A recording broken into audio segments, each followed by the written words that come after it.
Super fast tortoise in the game, ready to ignite. Put up a fight, gonna leave them all in fright.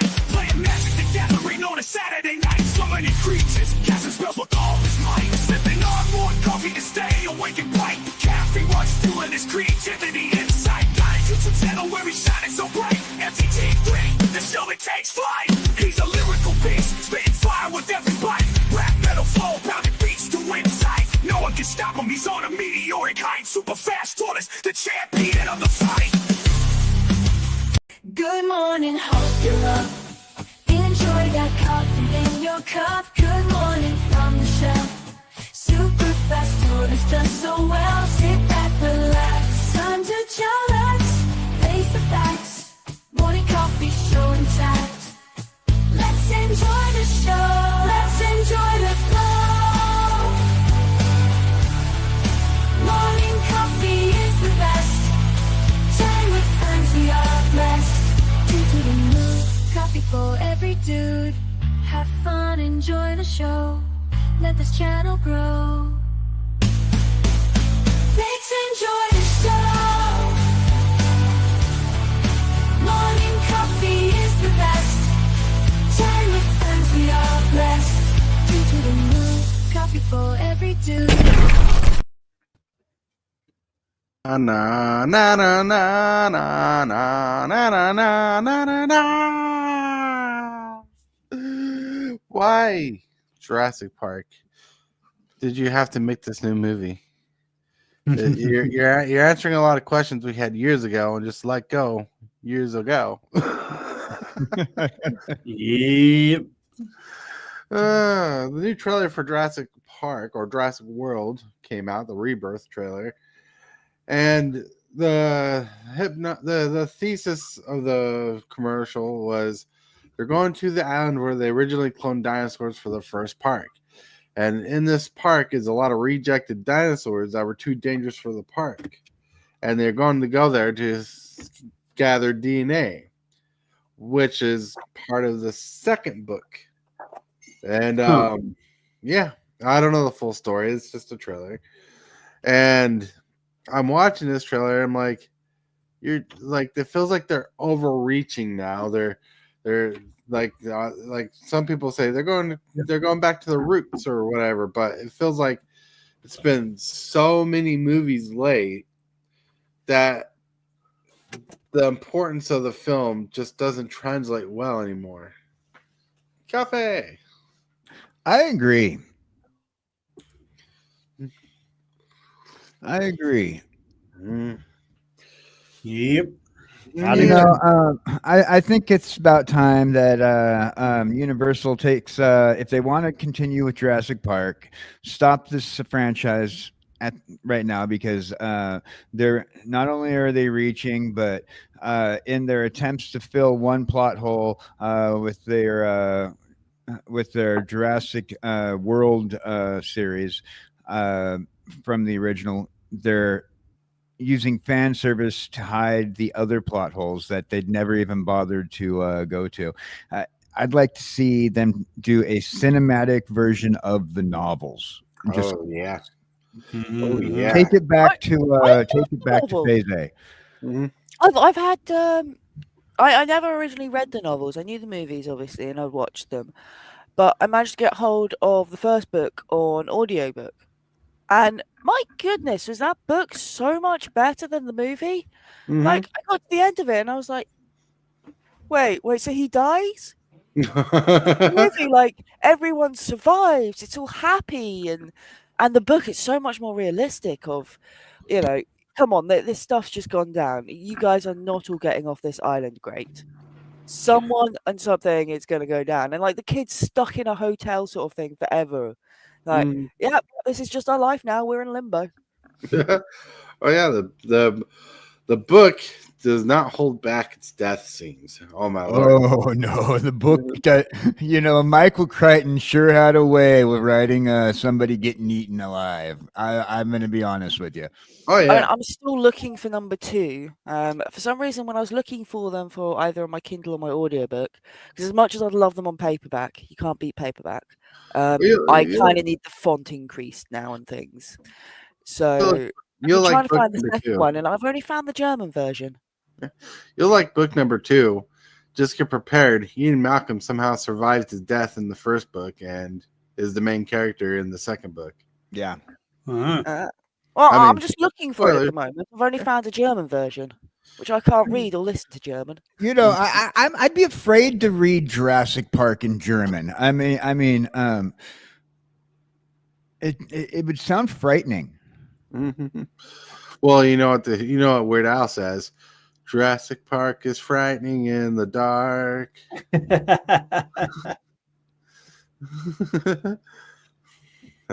So, so long as you read Jurassic Park with a light on or something, you're all good. That's So make sure a you got a good- little night light next to you to keep you safe. Just don't have it as a dinosaur night light.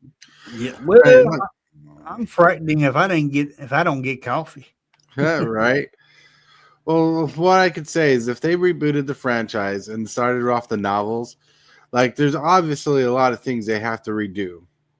Like technology's come so far since the novels were created, but if they followed the novels and just updated the technology and the circumstances to match the technology, that would be one great movie, one great film. Because, like, Oh, come I on. agree.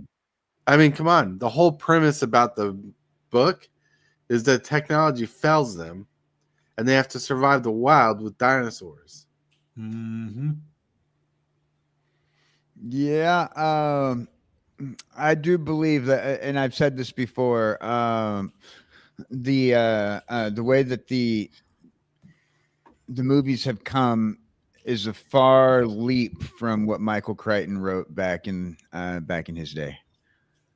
Right? Because when Michael Crichton was writing a book, he wasn't thinking we're going to have roller coasters and we're going to have little drinks made after this. No. Well, In I fact- think that would have been like one of those implied issues. Is the whole roller coaster and theme park thing, because I mean, after all, they were pushing it off as a theme park even at that point in time. Just eventually, even the San Diego Zoo ended up getting rides. Right, right. SeaWorld ended up getting rides. There had to be something like that for sure because it was a park, right? Yeah. But the premise of the story started from a kid's book idea. He wanted to make a dinosaur park book for kids, took it to his publishers, and publishers, now we want something more adult. Take what you have, make an adult. He's like, well, if the money's good, I'm going to write the book. So he wrote the book because of the money, and it became a bestseller. Oh. Yeah. So, Interesting. well, the point is the money was good enough to make the book good. Money's always good enough to make something good. Oh, Right? yeah. Most definitely. Mm. Most definitely. I'll tell you what. You want me to like your movie, and you're going to throw $1 million at me? I'm going to say it's good. But yeah, I can be bought. Just put the money in the top of the jar. There you go. Yep. All right, but anyways, I digress. I watched the trailer for Jurassic World today. My brain is wrapped around it. Wanted to talk about it a bit, but let's talk about you guys. Hillbilly, KJ, Hellwheeler. How are you guys doing?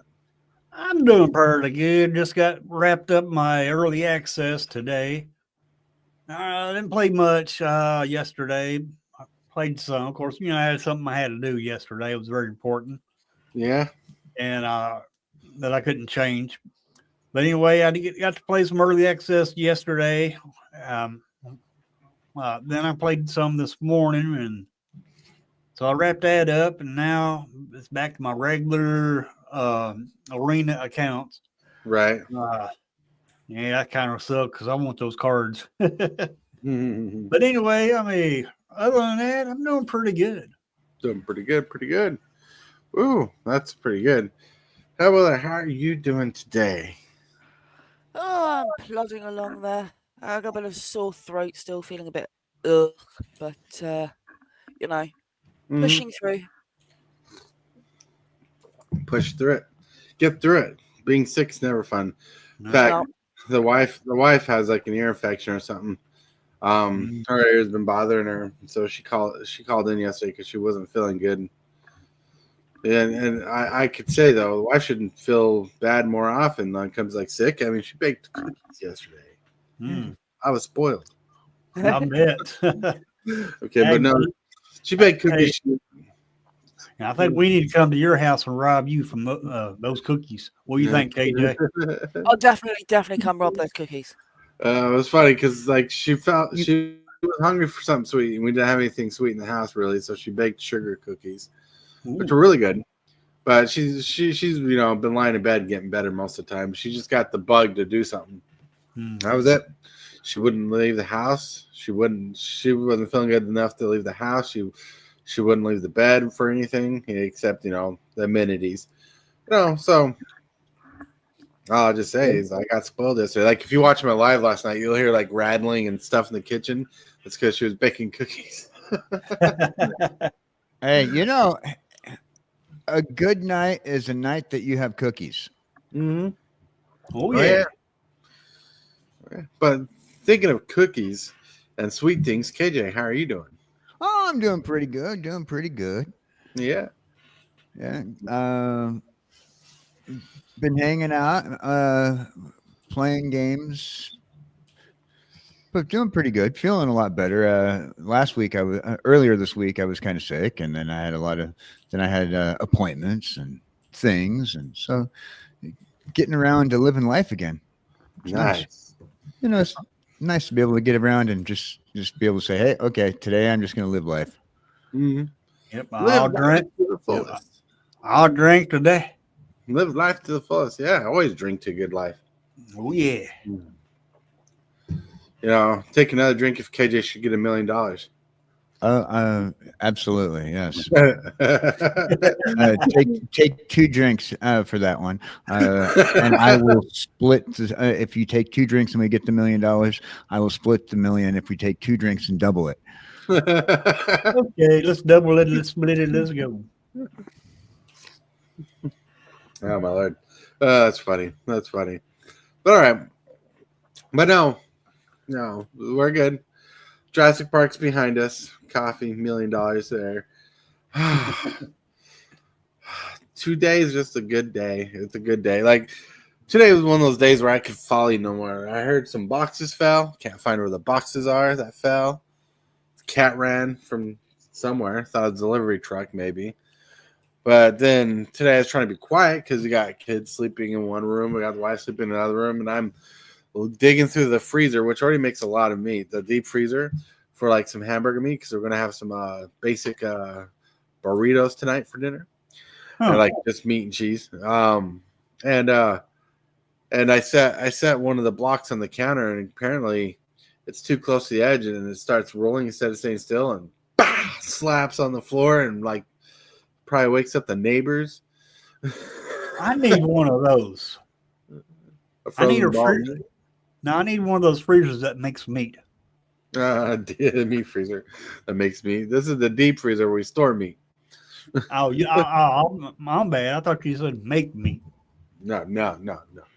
It's a deep freezer. That would make life so much cheaper. Just saying. Oh yeah, it would. Well, lucky for KJ, he won the Amish lottery today. He won a carton of eggs. Those are expensive. Particularly in Florida right now. Right. Thinking winning lotteries, KJ's rolling in the dough. Yeah, I went to this. That reminds me, I went to the store the other day. Went back to where they got the eggs there. Not at Walmart now. Went back there to get some eggs.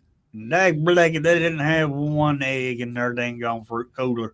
Which is crazy because look how expensive they are. Yeah. They're like $12 a carton. That's $1 per egg. Oh yeah.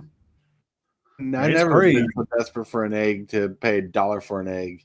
Yeah, it's crazy nowadays. Mm-hmm. Luckily, hopefully, it'll go down. I'm hoping. Hopefully, well, when we get more chickens in the population, Yep. because the egg population changed when the bird flu came in, and they had to cool a lot of chickens. Yep. Yeah, Jesse's afraid of that statement, by the way. Cool. No, adding the chickens one.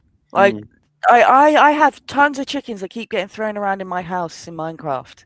I cannot get away from these chickens. I finally think I have culled all the chickens. Next thing you know, I walk back home. There's chickens everywhere again. Well, at least you have eggs. Yep. Yeah, They're a commodity. overloaded in eggs. Well, what happened to all your cats? they're on the old server.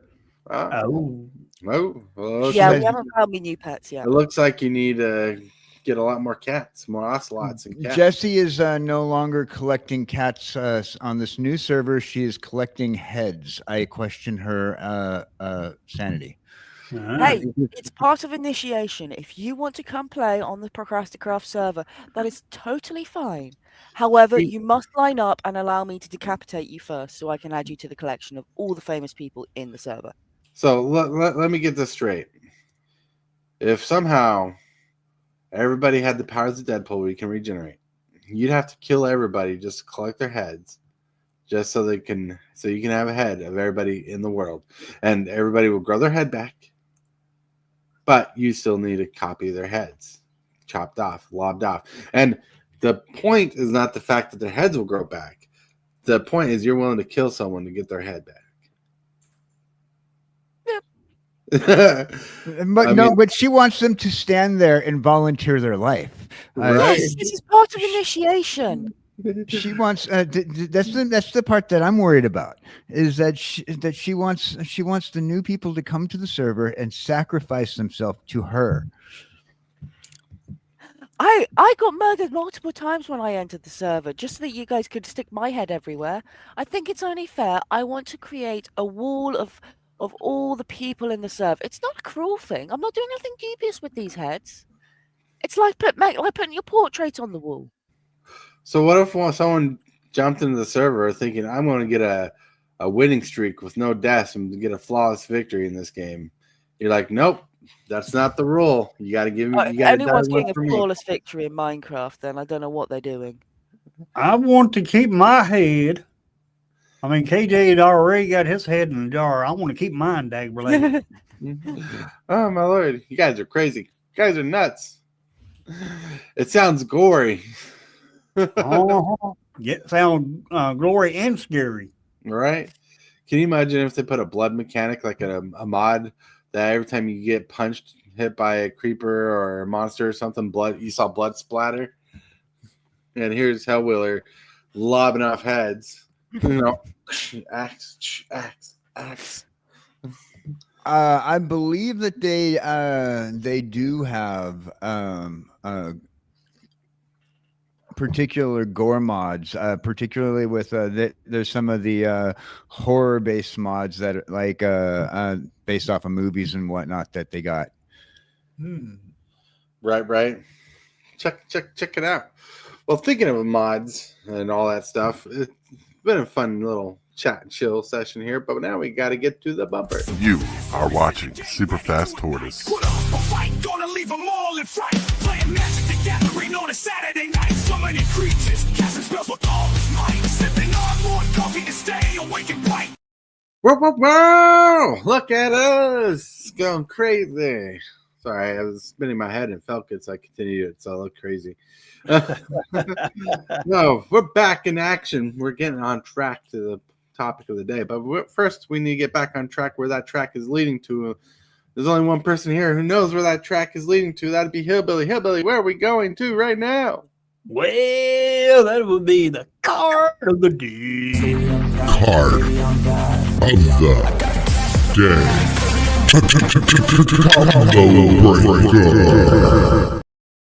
Combo breaker. Combo breaker. Edgar. Charmed groom.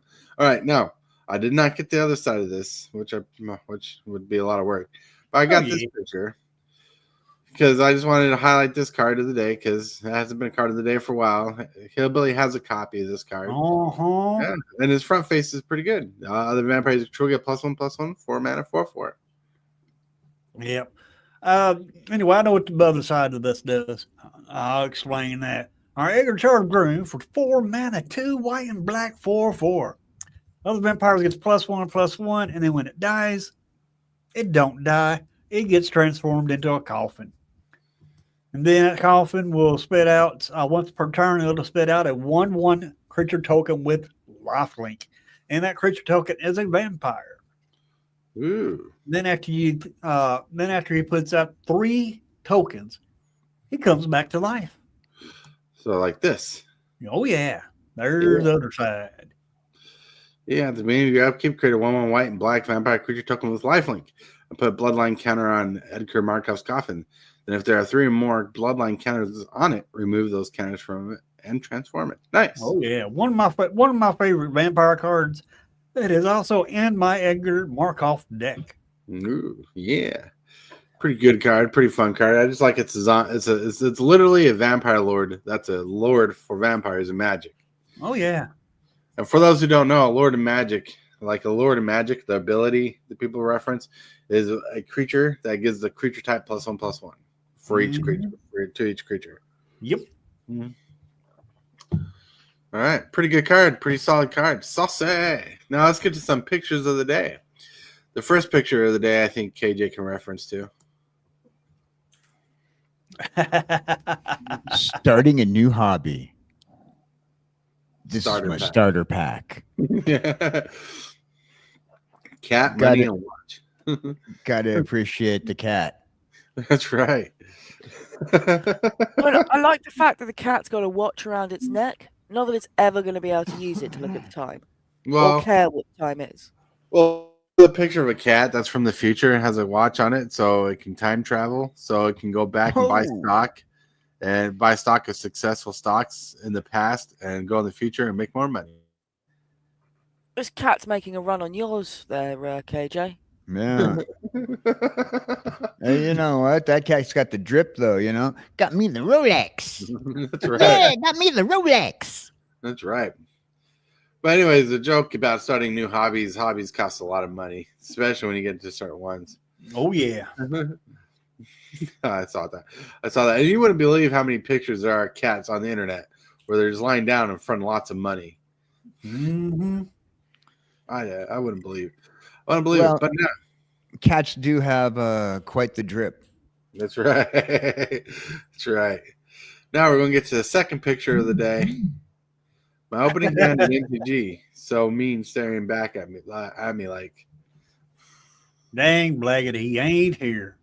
When I see this, I think of Tibalt Apprentice.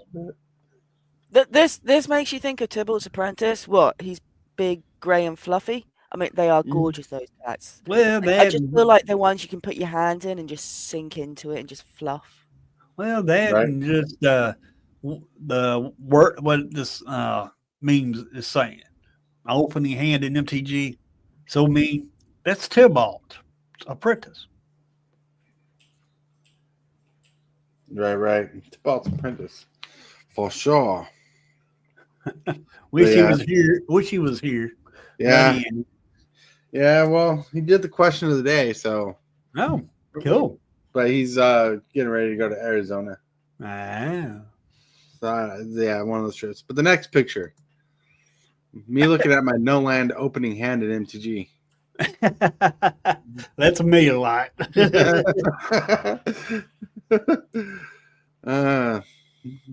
This is a picture of what Hellwheeler's cats look like when she wakes up, and the cat's just staring at her in bed and like, "Hey, food. Where's my food?"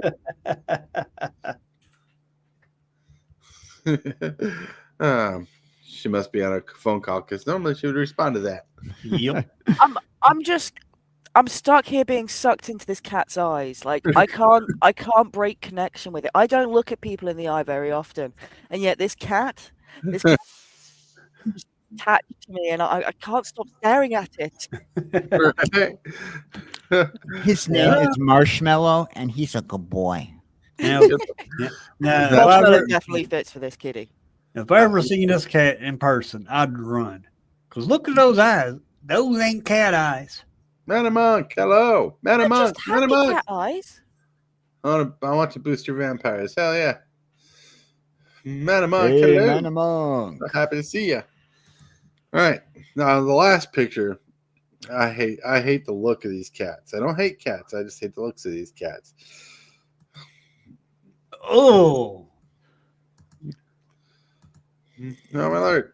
You know, sometimes, you'd look kind of grumpy too if you're like, okay, you know what?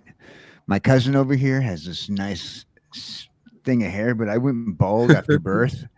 I don't Right. understand, yeah. the genetics here. I like cats myself. I like all animals, but I just could not be around it. I'm sorry. He's But got a face only a mother can love. Really? Poor thing definitely needs a hoodie. Or But a this- nice sort of a bathrobe or something, nice and soft. Get it, just encompass it. Need to get some Rogaine for this cat. This is a picture in my brain when trying to put my mana base together. You know those Bugs Bunny cartoons where Bugs Bunny is shaving the big red monster? This is what I imagine to be underneath it. Right. He has a built-in maze of ith. That's right. But yeah. So mana bases, they're putting on the deck. Sometimes the hardest things to put together. So your brain works overtime just trying to figure out one of the simplest parts of Magic. But here we go. This is how you feel when you're putting the mana base together. Yep. I do feel like that when I'm working on a deck because I'm like, all right, I need this many land or of this color or this many land of this color. Or this, and especially a 3-color deck, I'm like, I really don't know. I'm really lost. Really lost. Yep, I don't know if you should count the pips and go with your land base from that. Because that's how I used to build my paper standard decks. But I'm not sure you use that same technology or I guess you call it technology. Right. With building your commander decks. Right. Makes sense. All right. Now, those were the pictures of the day. Now we're going to get to the question of the day. But now, if you have a question of the day or pictures you want to share with us, you can share with us on Discord and get shouted out. Like the next portion of the video. Presented by Discord, we have the question of the day. We got a question of the day presented to us by Tibalts apprentice, Matt Saxon, the crazy dude. So what do you ask? Welcome, fellow Creep members. Today's question is, if you could build a commander deck around a non-legendary creature, which one would it be and why? Yeah. Yeah. So if you could build a deck around a non-legendary creature in Magic, which is a crap ton of creatures, to choose from, what would you build a deck around? Well, I'd have to go with my wife's favorite card, Gruff Triplets. Mm-hmm. And the reason why, because it's also one of my faves. The reason why, because it makes copies of itself. Makes 2 tokens when it comes out. One of those tokens die, the other 2 gets buffed. Ooh. And so on. That sounds pretty good. Oh, yeah. Sounds pretty good. Yep. And actually own the card, but don't own the tokens for it. Mm-hmm. Well, I would build a deck around Deadeye Navigator. Costs 4 generic, 2 blue. It's a something power toughness.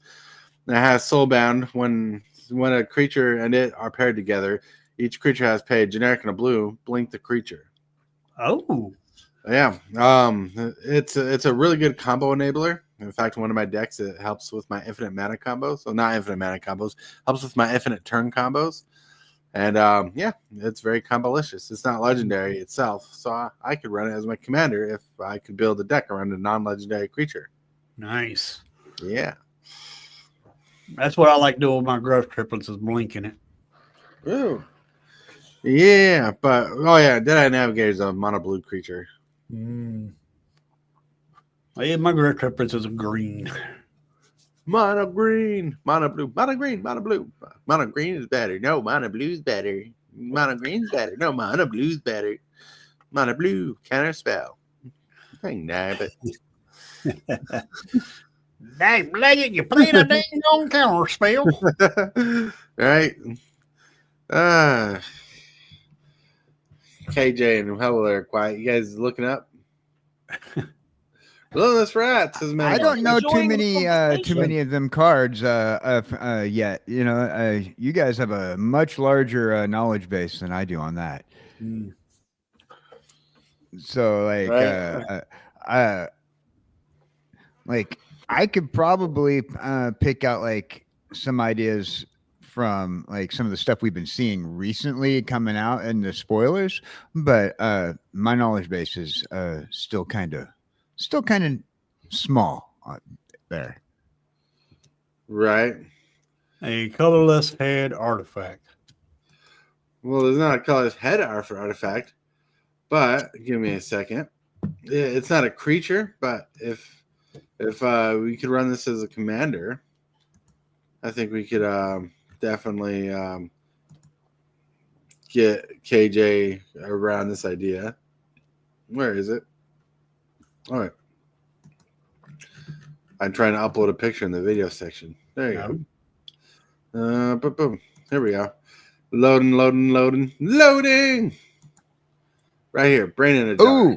Ooh. Yeah. Okay. This is Okay. definitely a down card. But it's colorless. Yeah, I like that. So you pay 1, you tap it to put a charge counter on Brain in a jar.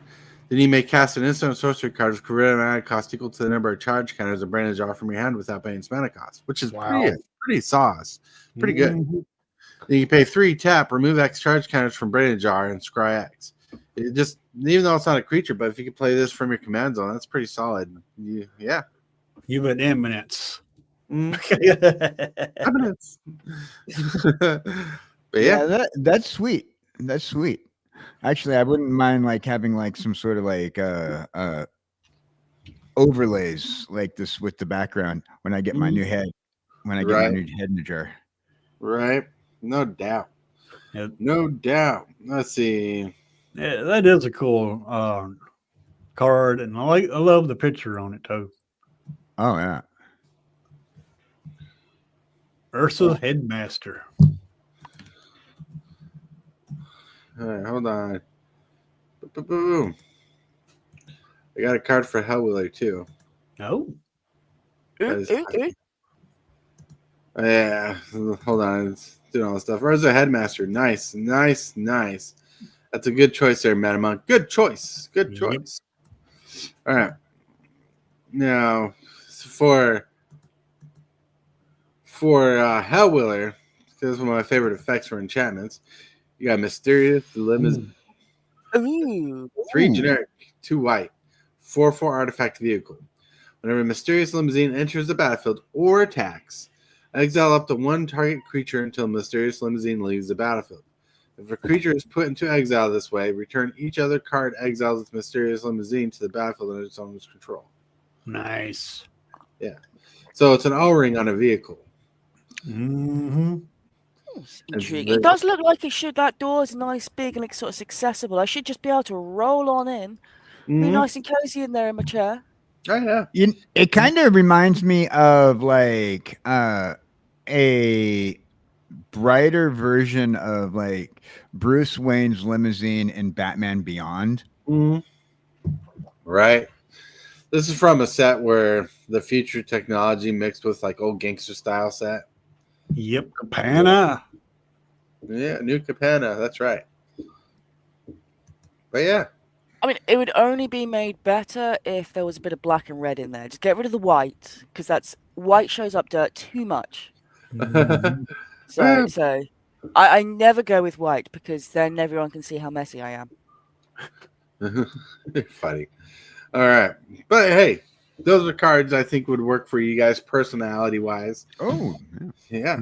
I like that. I wrote that one down for my head in the jars. Nice. Which got to get back to Moxfield and work on that deck. Ooh, Moxfield. All right. Mana Monk's like, great set, new Capenna. Hell yeah.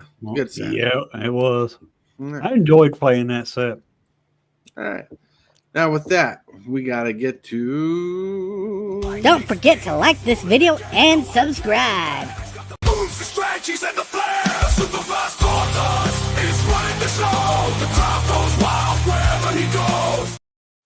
Oh wow! You know, I never really paid attention to the words. Kind of bumped to the song. Here's a question. Mana Monk's ask him, what would you do for him? Mow your lawn on Tuesdays. What would I do for Mana Monk? Ooh, I know it's kind of overdone, like because people love it.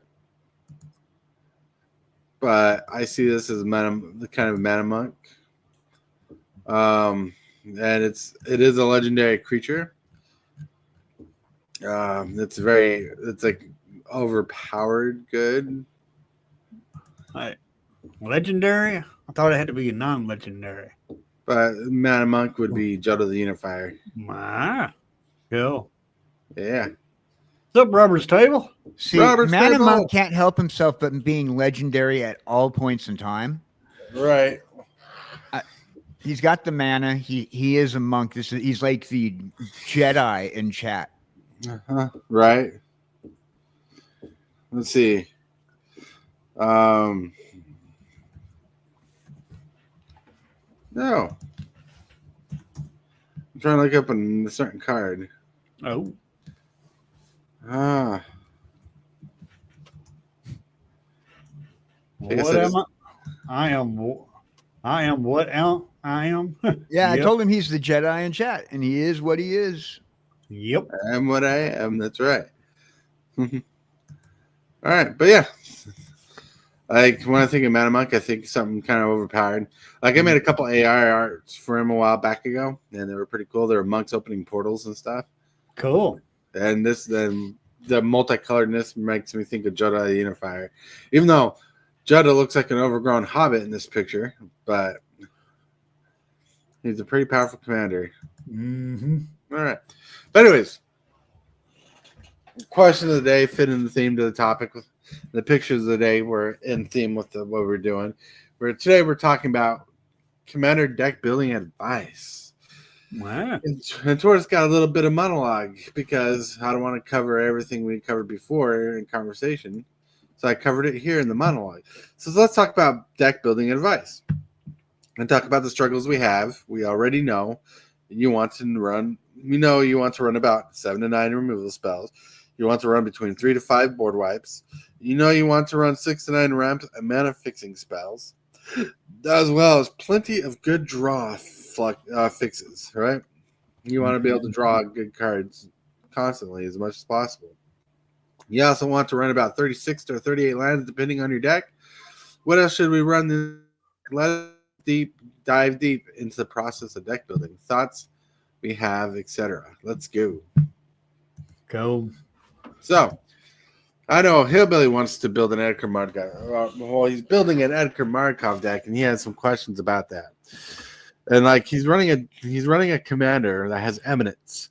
That whenever a vampire comes into play, he put a 1/1 token into play. And what a lot of people do is they run a lot of like low costing vampires in their deck, so they can cast them out quick. So every vampire they cast is 2 vampires for the token.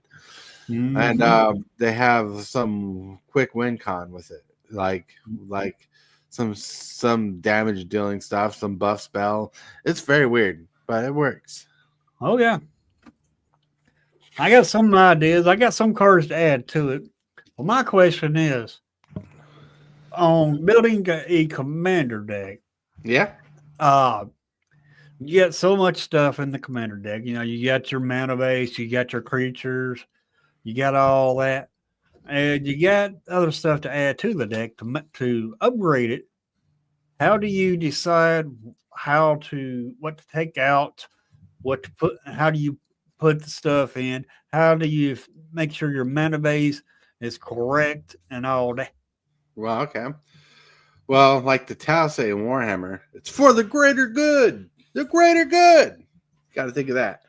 For the greater good of the deck. Like yesterday, I was struggling with my commander deck I was building on with Maelstrom Wanderer, right? No.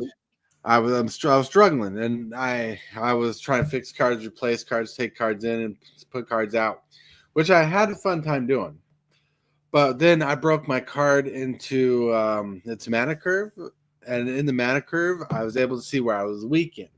Like I was weak on the mana ramp portion. Now, I run more mana ramp in this deck than I normally would, but I'm also trying to push out spells that cost 7 mana quicker than normal. Mm-hmm. But when I first separated the deck, I realized my bottom end of the deck for low mana curve had a 20 or less % rate of being in your opening hand. So I had to fix that to 35% by adding up to 10 mana fixing cards in the deck, which is a lot. Mana ramping, mana fixing, whatever you want to call it. I needed the sources of a mana ramp. Now, the deck's not complete because there's still more I got to toggle with because I did take out a Solemn Simulacrum that I really want to push back in. But I got to learn how to play the deck and see how it flows before I make any altercations. So I need more play testing. When you get to the basics of deck building, when it comes to mana fixing, you got to figure out what your ramp ratio is, right? Do you have a lot of fixing in Edgar Markov? Are you running Wayfarer's Bauble? Are you running cards that fetch or draw you more cards to get to those lands, right?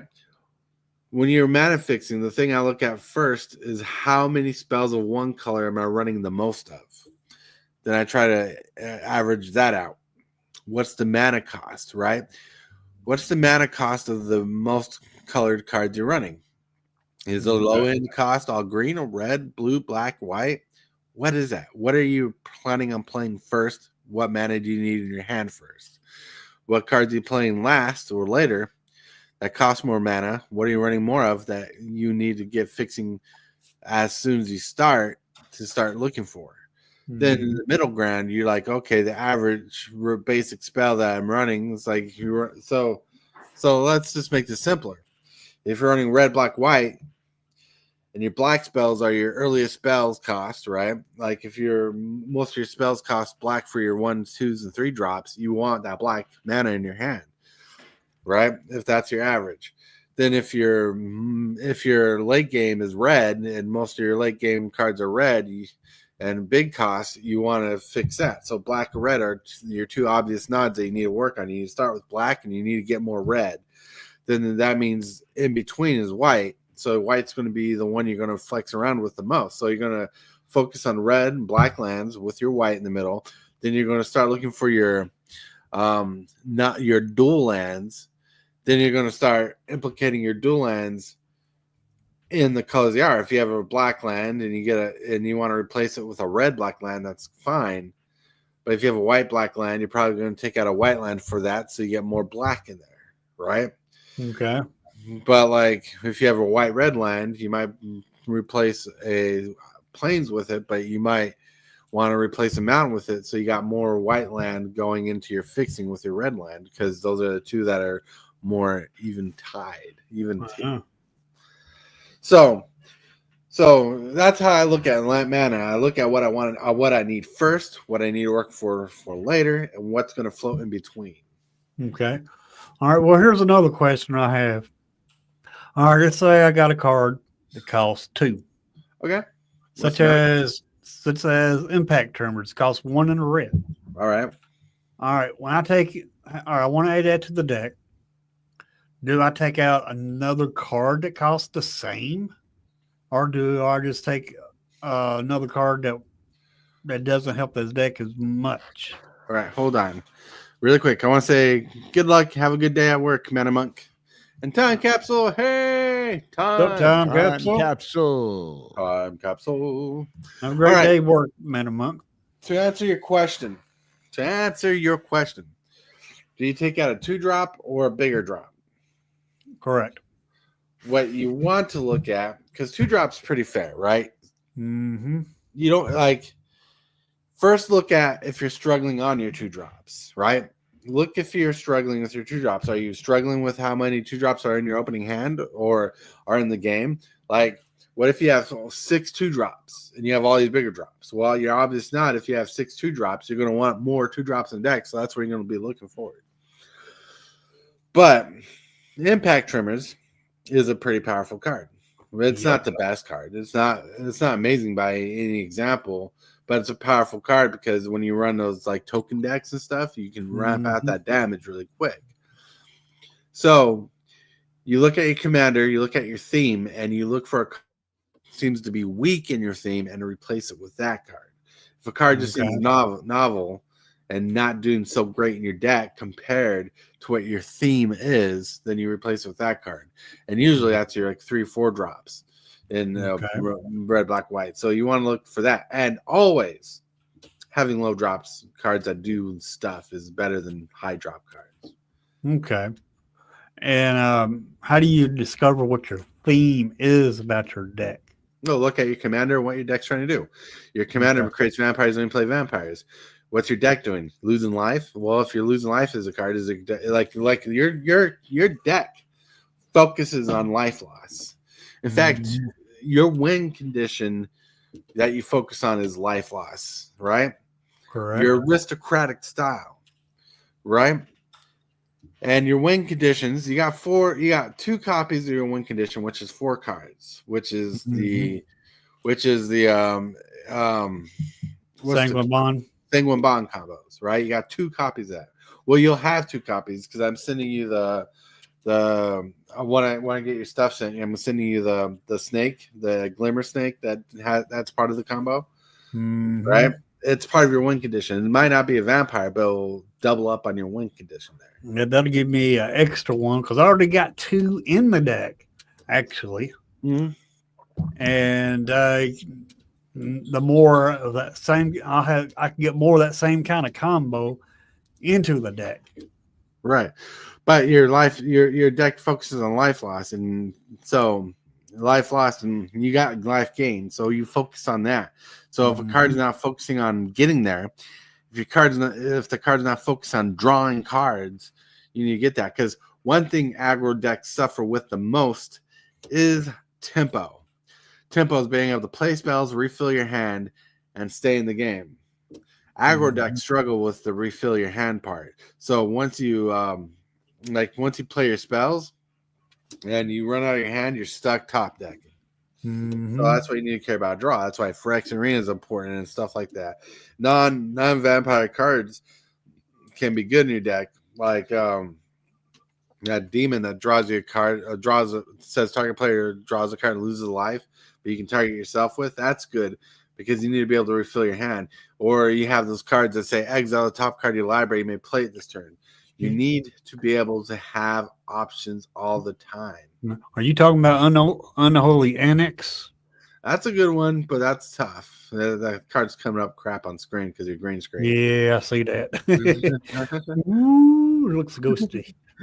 Unholy Annex is good, but the only downfall to it is that it pings you to life. So and without a demon in your deck, really, like if you don't have a demon in your deck or on battlefield, it really hurts you the most. Yeah, well, my vampires can turn into demons with Calvino out on the battlefield. Right, which makes that card even better when it's out. So, yep. I mean, Calvino I wouldn't take out of the deck because turning your little 1/1s into 4/3s is really solid. Oh, yeah, definitely. Yeah. So deck building, it's about theme and it's about keeping up your tempo. Like, for those who are new to the deck building mechanics, mana fixing and card draw are your most 2 important things. Beyond that, you want to look at your removal spells, from counter spells to creature removal to planeswalker removal to enchantment and artifact removal. You know, those things matter. Right? Those things matter.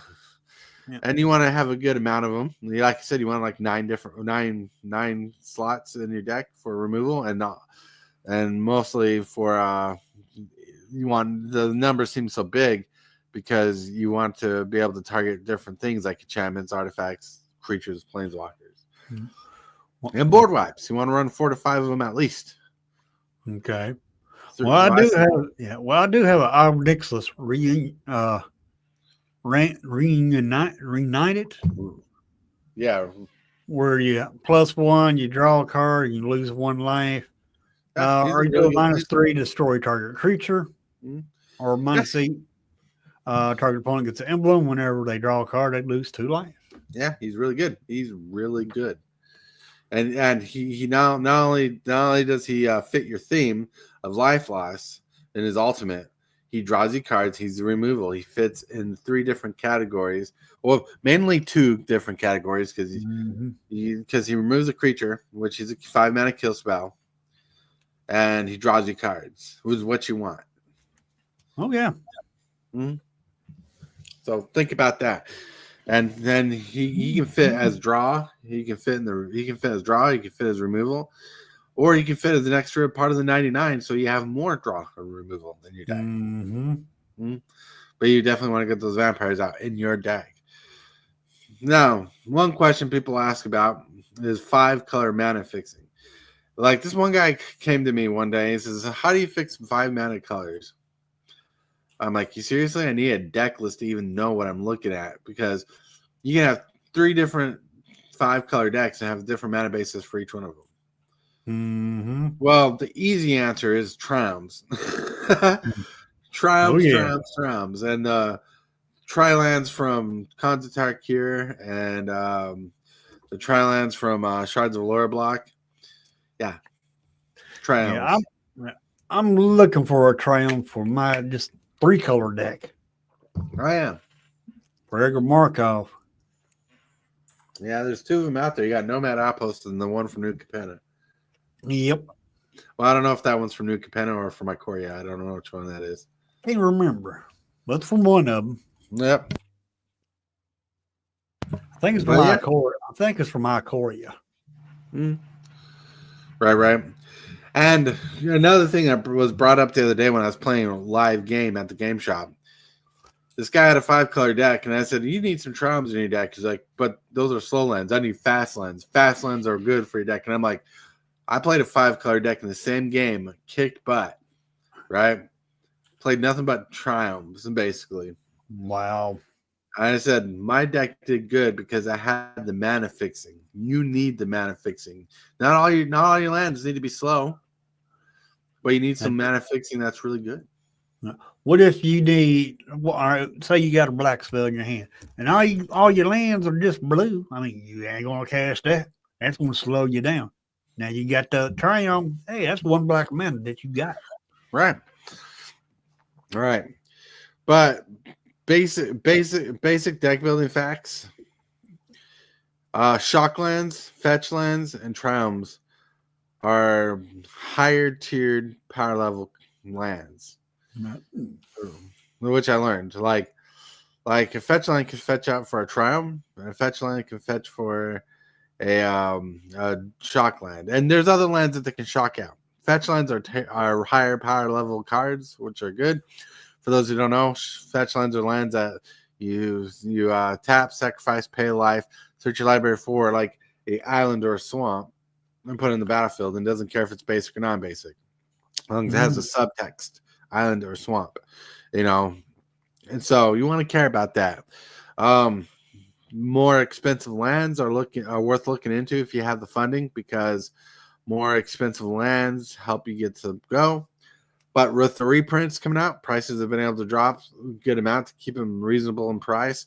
Plus, with the decks that are coming out and the formats are coming out, it's really good. So check it out. Now, like the deserts, not the deserts, but the dual lands that just have the subtext, island, plains, whatever on it, are really solid. When you're running a green deck that has multiple colors and you have those lands with subtext and like island on it, playing Farseek is a really good card. Searches for any land with that. Fetching for any land that has a non-forest subtext on it is really good. If you're running 5 colors, look for colorless mana searchers like Wayfarer's Bauble, right? Wayfarer's Bible searches for it. Expedition Map searches for it. Any land puts in your hand. Your colors helps you in a 5-color deck because you don't have to have a perfect coloring to search for those kind of lands. Okay. So check that out. So like you need an expedition map. You need a Wayfarer Bible in your vampire deck because you're not running green. Right. Mm. I mean, Soul Ring's good. Don't be wrong, but I'd take like I'm telling you to take Soul Ring out. But like if I had to, I'd take Soul Ring out for a Mana Fetcher because Mana Fetching fixes my colors, not just gives me colors. Right. Mm. You know, it's very important to think what goes into deck building. Yep. See, I imagine that it's kind of important, but I imagine how hard it is, especially if you're somebody like me. It's like, okay, well, when I get around to getting all the cards I need to build a deck, and I want to build that themed deck, it's going to take a minute to get the cards, Right. and build a themed deck. Now, the themed deck is going to be one aspect of getting themed cards. Now you're thinking, okay, well, what color is your deck going to be? And I'm like, okay. See, this is why I like local. I just have to decide: do I want to be cows or scribes? Uh-huh. Just two to choose from at the moment. Which one shall I go with? I mean, of course, once you then choose your side, you're then like, okay, now which type shall I go with? Because there's you can make multiple different types of decks from that. Well, But at least at the moment, I only have to make a decision between two different, types of decks to main types. Well, don't hurt yourself too much in the thought process, but Magic's is just as easy. The only difference is colors matter. Yep. Right? And not only do colors matter, but colors do what they do. It's like locale, cows and scribes do certain things. In Magic, different colors do certain things. And you just work to your best advantage in that. Right. Oh, it's all about finding what's your play style. How do you like to play, or how do you like to win, or whatever, and then building a deck around that. Do you like to be somebody that's quick and just comes straight out of the bat, hitting and trying to go for that, or do you want to be one that's a little slower, that maybe builds up a bit of a defense first and then decides to attack? Well, so Magic's like that, but with tons more options. They're like, do you like being degenerate? Do you like playing fast decks? Do you like playing slow decks, control decks? Do you like playing mill decks, ping decks, damage decks? Do you like playing this kind of deck, that kind of deck? There's like so many different kinds of decks. So that's why they tell you to look for a commander and build around that, because the commander will focus what you want your deck to do. But then you got to do the one thing I think a lot of people need to do more often is play their deck. They need to play the deck. Because playing the deck will tell you if a card's good. Sometimes you have a card you're like, this seems good, but when it plays, it actually is horrible. You find out you need to replace that card, right? Yep. Sometimes when you have a card that's overpowered, you learn that. You're like, oh, I need more cards like this. Sometimes you learn there's a card type that's hard to deal with, and you need to find a removal for it. That's how people upgrade their decks. Some people start with starter decks, and as they start playing, people are like, oh, you need this card to go against these kind of strategies. Here, put this in your deck. And, people start putting the removal and cards in your deck that are good against certain strategies, and they come to a point where they start building a pretty banger deck. Right. Mm-hmm.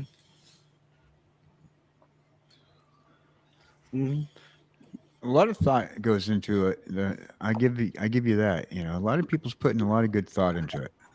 Yeah, well, it takes. I understand. It does take a lot of thought when you're building a commander deck, Right?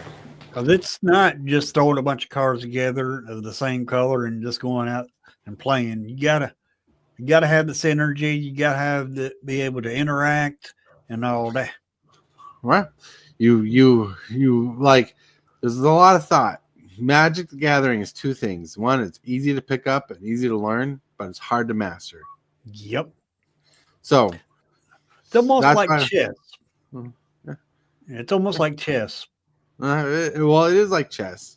People say it's like chess. It's easy to pick up, hard to master, because it's easy to learn what the pieces do and how they work, but it's the strategy behind the game that changes the way you think about the pieces. Mhm. You know, and there's sadly in a weird world, there's too many pieces of Magic the Gathering, so you got to figure out the best ones that for you. Then you got to work around your strategies, because you know, when you build a deck and you work to go against different strategies, you can't account for every strategy in your deck. You know, Right. so different strategies bring different dilemmas that teach you different lessons. Yep. Which brings me to my next point: is when you're building decks as you're going, don't be shut down to playing against decks you don't know or understand. Play against decks you don't know or understand, because that's how you learn to be better. Learn to improve your own game. Learn about cards that go against certain strategies, because sometimes it's not the ability, it's the creature it's on or the enchantment it's on that you care about. Right. Oh, definitely. You've got to test your decks and play against decks that you don't know and things, because one of the main people I've played against, they didn't realize the value of a card. And I was like, Right. oh, what's the point of this? It's just a one tape, yeah, whatever. It wasn't until they played me and I started using that card against them repeatedly and won with it. They're like, oh, okay, this card actually is quite powerful. I didn't realize what it could do, and now I need to work out how to incorporate it into my deck. Oh yeah, Mhm. that's how it is in any game. You know what I'm saying? Like any game, any TCG, you got to play the deck. Or how to beat it. Right? You got to learn to play the decks, play the game, play the strategy, play the synergy. That's how it works. It's how it works. Yo. Yep. And thinking about how it works, thinking about the crazy stuff going on, thinking about all the advice we've given you today, we got to hit this button. Hit that subscribe button. Become a part of the creep. Too much to take. Show is lit. MTG3, are you game? Rise, creep, rise. Building the following as we gain. Spitting fire like a dragon. No one can bring us down. MTG3 in the house. We own this town. Ripping through the beats with a fury. Smile. You're on camera. That's right. But anyways, thinking about good things and all things possible, we're getting to the shill section and creeping up the ramp. Ramping is a big part of Magic the Gathering. And on that ramp, we got Hellwheeler about to shill her channel out. Hey, hey, hey! It's Thursday. It's Thursday, right? Yeah. Yep. I Yep. think, yeah. We're Thursday. We are. I'm with it, honest. Tonight stage in our Mass Effect journey, because not last week, but the week before, we completed Mass Effect 1. So tomorrow, my brain's getting there. It's still booting up. It needs another coffee. But tonight we are going to be starting Mass Effect 2 and seeing where that journey takes us. So All right. if you want to watch that, come along.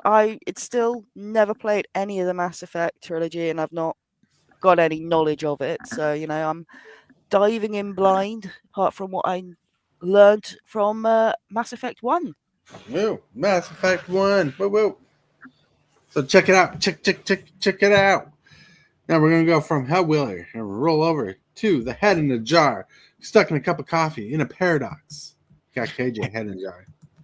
Hey, howdy, hey, boys and girls. Welcome to my supermarket. I hope you guys are being good heads. You, what you're looking for is on aisle 3. Over there to the left. Thank you. Join us, Jesse and myself, every Wednesday for Procrastinating Across the Ocean. Yeah, cucumbers, aisle 2. And also today I will be playing some Minecraft. So feel free to join me. I'll be starting that roughly about 3 o'clock today. Woo, woo. Sounds awesome. So check out his channel.